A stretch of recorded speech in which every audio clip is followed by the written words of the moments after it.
Saudara-saudari terkasih, apakah saudara sudah memulai hari ini dengan penuh sukacita dan punya niat untuk berbuat baik, meskipun kecil? Semoga Tuhan memberkati niat baik saudara. Mari kita hidup sepenuhnya, karena hidup itu luar biasa. Kita seringkali membaca dan mendengar tentang bumi baru dan langit baru di dalam kitab suci, terutama dalam kitab Wahyu. Sebetulnya apa yang dimaksud dengan bumi baru, langit baru, dunia baru? Apakah suatu tempat di suatu saat nanti, atau sudah ada sekarang, atau itu bukan tempat? Kalau kita membaca secara lebih detail, sebetulnya kita menantikan langit baru dan bumi baru itu, lanjutannya adalah yang dipenuhi dengan kebenaran. Itu berarti langit dan buminya sudah ada, tetapi mungkin tidak dipenuhi dengan kebenaran. Dan kalau diteliti memang kita bisa menemukan cara pandang baru, sebuah kehidupan baru, ketika kita hidup atas dasar kebenaran. Rupanya banyak yang kita jalani, kita asumsikan sebagai kebenaran, tetapi sebetulnya itu false belief. Dan itu banyak dan menjadi dasar. Maka ketika dasarnya berubah, bukan lagi pada false belief, tetapi pada kebenaran, apa adanya, memang kemudian hidup ini menjadi baru. Cara menghayati kehidupan juga dengan cara yang baru. Jauh lebih ringan, jauh lebih indah. Salah satu false belief yang bukan kebenaran, tetapi seringkali kita tanpa sadar menjalaninya adalah kita bertindak sebagai Tuhan. Itu tentu false belief. Tetapi kita jalankan, yaitu asumsi atau false belief bahwa yang mengatur kehidupan ini saya. Maka kemudian saya mengatur jam berapa saya bangun, apa yang harus saya lakukan, apa yang harus saya kerjakan. Dan kemudian berdasarkan rencana saya itu, saya mencoba itu mewujudkannya dalam kegiatan yang nyata. Kalau ada orang lain yang menghambat atau menghalangi, saya mencoba untuk negosiasi atau melarang atau mengeliminir, supaya rencana saya, apa yang saya laksanakan itu terwujud. Dan itu adalah penyelenggaraan kehidupan ini. Dan itu saya yang menyelenggarakan, bukan Tuhan. Tuhan itu kalau saya butuhkan saja. Kalau saya mentok, saya berdoa, Tuhan tolong, saya mengalami kesulitan. Tolonglah. Kalau Tuhan menolong, bersyukur. Kalau enggak, kita bisa memprotes. Kenapa saya sudah berusaha, tapi Tuhan tidak menolong? Padahal kan yang saya usahakan itu baik.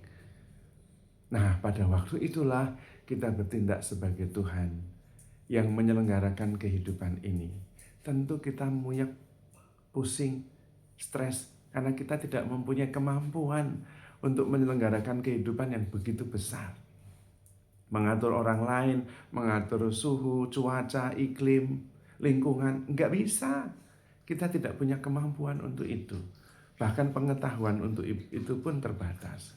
Bahkan sebetulnya kemampuan kita untuk mengatur nafas sendiri aja enggak bisa. Nafas itu tidak bisa kita atur. Seminggu bernafas, seminggu enggak bisa. Tidur pun bernafas, kita enggak bisa mengaturnya. Itu sebetulnya adalah sebuah konfirmasi bahwa nafas itu bukan milik kita. Nah, siapa itu yang bernafas untuk kita? Kalau toh kita tidak tahu, tidak masalah. Yang penting jangan kemudian kita merasa bahwa hidup ini adalah hidup saya yang mengaturnya. Itu false belief yang pertama.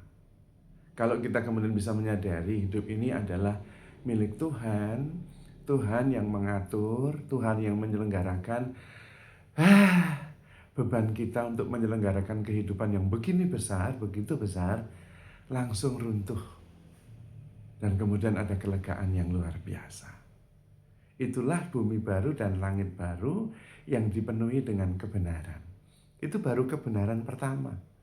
Itu sudah membuat kita ringan sekali cara menghayati kehidupan. Kesalahan yang kedua adalah mencintai diri sendiri itu sama dengan egoisme. Itu juga false belief. Karena Tuhan justru mengatakan, kasihilah sesamamu seperti dirimu sendiri. Itu berarti kita harus mengasihi diri kita sendiri dulu, baru kemudian mengasihi orang lain. Kalau enggak, kita tidak bisa mengasihi orang lain, karena kita tidak tahu mengasihi diri sendiri. Kita anggap mengasihi diri sendiri itu sama dengan egois, padahal tidak. Justru mengasihi diri sendiri tanpa syarat, itu adalah ukuran mengasihi orang lain seperti diri sendiri. Maka love yourself unconditionally. Karena ternyata berdasarkan false belief itu, kitalah yang paling kejam menilai menghakimi diri sendiri. Kita tidak pernah cukup baik, tetapi itu karena hasil dari didikan kita sejak kecil. Kamu harus diam, jangan ribut. Kamu harus tenang, jangan mengganggu. Pokoknya kamu harus baik, harus baik. Dan karena itu banyak ditegur, banyak dimarahi. Padahal anak kecil nggak ngerti apa-apa. Lalu yang masuk di dalam dirinya adalah I'm not good enough. Lalu terus berusaha supaya menjadi lebih baik, menjadi lebih baik. Dan persis pada waktu itu kita tidak bisa mencintai dan menerima diri sendiri apa adanya. Merasa terus kurang, ada yang tidak cukup baik, tidak cukup pantas untuk dicintai, tidak cukup pantas untuk dihormati. Lalu mencari cinta di luar, mencari penghormatan di luar, cari perhatian. Sebaliknya ketika kita bisa menerima diri apa adanya, mencintai diri sendiri tanpa syarat apapun, kita juga kemudian bisa mencintai yang lain tanpa syarat.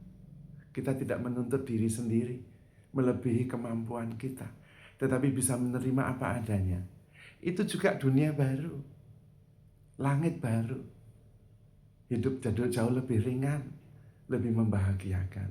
Malah tidak egois, karena kemudian juga bisa mencintai dan menerima yang lain apa adanya.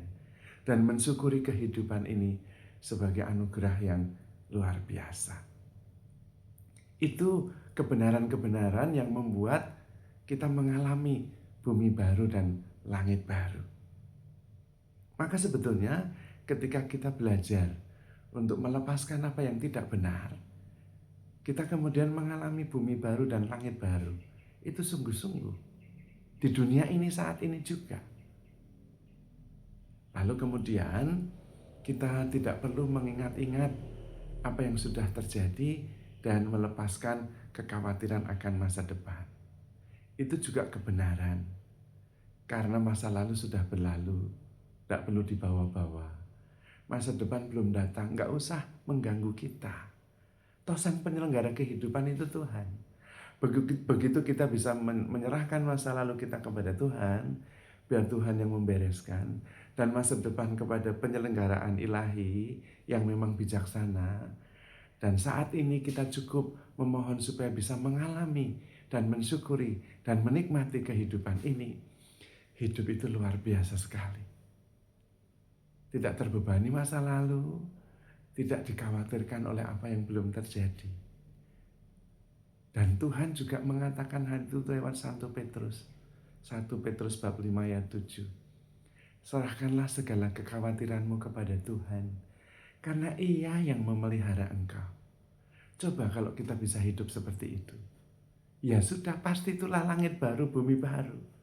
Tidak usah pergi kemana-mana. Kita cukup mensyukuri rahmat Tuhan setiap saat, kasih-Nya yang menjaga dan melindungi, dan berbuat baik. Supaya kemudian kita sungguh-sungguh bisa menerima dan mencintai diri sendiri apa adanya. Dan kemudian hidup di dalam cinta kasih kepada siapa saja. Kepada diri sendiri, kepada sesama, dan kepada Tuhan. Dan pada waktu itulah kita sungguh hidup di dalam Tuhan dan Tuhan di dalam diri kita. Itulah langit baru dan bumi baru. Maka handle yourself with care because you are love. Tuhan memberkati.